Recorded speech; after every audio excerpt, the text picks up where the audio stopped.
¿Por qué to swirl? I will tell you.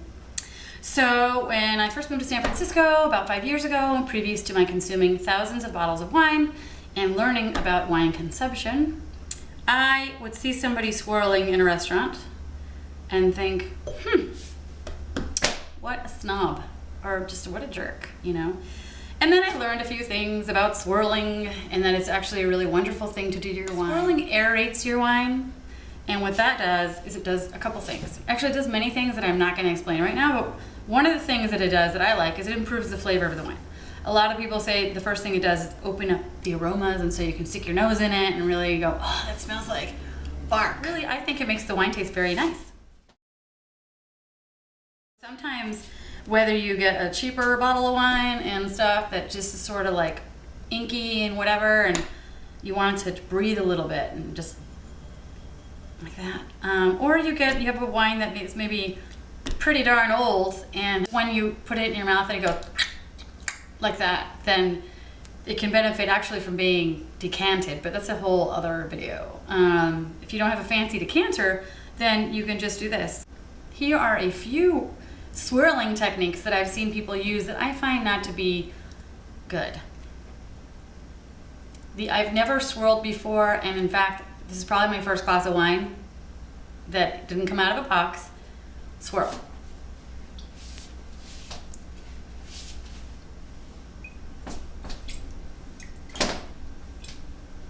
Here's the OCD swirl. And that just makes you look angry. That's not good. Then there's the flirty, which is the flirty works. Okay, if you want to do the flirty, go ahead. And actually you can do the flirty on the table.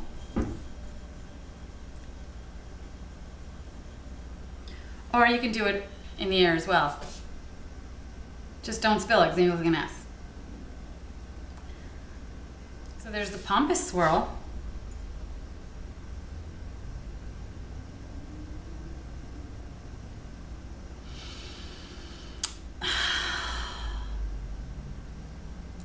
Don't do that. I mean, unless you're pompous. This is the pompous with the cup, the cupping. If you're drinking cognac and you have a cigar in your left hand, then you're welcome to do this. Unless your wine is freezing and you want it to come to temperature, there's really no reason to put your hand around it. I mean, unless you really like to, unless you like the feel of it.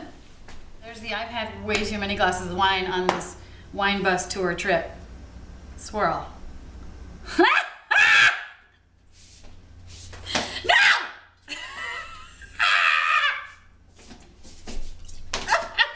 I spilled!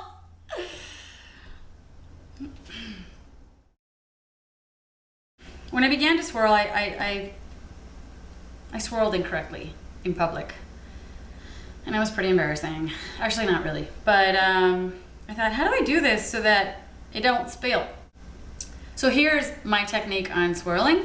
The foolproof, or the fail-proof, or I don't know. The easy way to swirl. Hold the base of the glass down on your table or surface. The back of your dog, perhaps, if you have a corgi.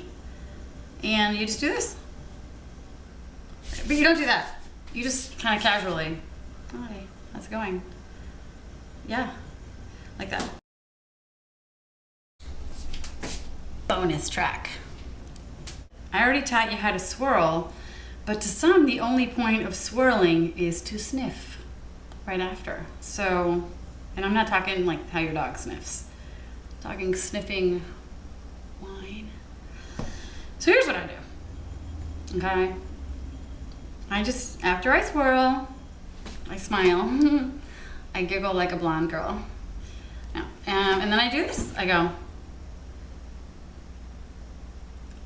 I just breathe it in lightly. Like I don't go, because I don't think that works. But just go, maybe close your eyes, and then you really look like an ass. But I do sometimes, because I feel like when my eyes are closed, then that sense is shut down, and all the other stuff goes to here and stuff. So I go like just. Stick your whole nose in. People with large noses have the advantage on this one. I have read that opening your mouth while you sniff is a good idea. I just don't know how that looks good. Watch. Wait. Hold on. No, that's not. Just don't open your mouth. It's not good. I've also read you can close one nostril. Try that on a date.